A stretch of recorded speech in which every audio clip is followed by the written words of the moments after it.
এবার তৃতীয় বিয়ের খবর দিলেন বলিউডের বিতর্কিত অভিনেত্রী রাখি সাওয়ান্ত। পাকিস্তানিকে বিয়ে করছেন এই অভিনেত্রী। ভারতীয় সংবাদ মাধ্যমকে দেওয়া এক সাক্ষাৎকারে তিনি নিজেই খবরটি দিয়েছেন। এবার পুলিশে কর্মরত পাত্রকে বেছে নিয়েছেন তিনি। পাত্রের নাম দোদি খান।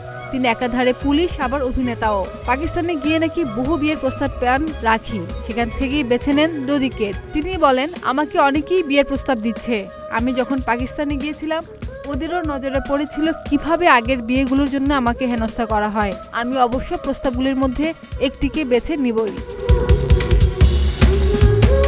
রাখির কথায় ভারত ও পাকিস্তান একে অপরকে ছাড়া চলতে পারে না। আমি পাকিস্তানিদের ভালোবাসি। রাখি আরও জানান, বিয়ে হবে পাকিস্তানে ইসলাম ধর্মের নিয়ম অনুসারে, তবে রিসেপশন হবে ভারতে, আর হানিমুন হবে সুইজারল্যান্ড অথবা নেদারল্যান্ডসে। সংসার পাতবেন দুবাইয়ে। গত দুবারই রাখির বিয়ে নিয়ে বেশ জলঘোলা হয়। প্রথমবার রিয়েলিটি শো এর মঞ্চে স্বামীকে প্রকাশে নিয়ে আসেন। তারপর সে বিয়ে নিয়ে নানা গল্প কথা তুলে ধরেন রাখি। অল্প দিনের মধ্যেই প্রথম স্বামীর সঙ্গে বিচ্ছেদ হয় তার। দ্বিতীয়বার আদিল দুরানি নামের উঠতি এক অভিনেতাকে বিয়ে করেন। ধর্ম পরিবর্তন করে ইসলাম ধর্ম গ্রহণ করে দ্বিতীয়বার বিয়ে করেন এই অভিনেত্রী। এই বিয়ে থানা পুলিশ অব্দি গিয়ে শেষ হয়। এবার তৃতীয় বিয়ের বেলায় পাকিস্তানের গলায় মালা দেবেন বলেই জানালেন এই বিতর্কের রানী। খাদিজা নিপা, প্রতিদিনের বাংলাদেশ।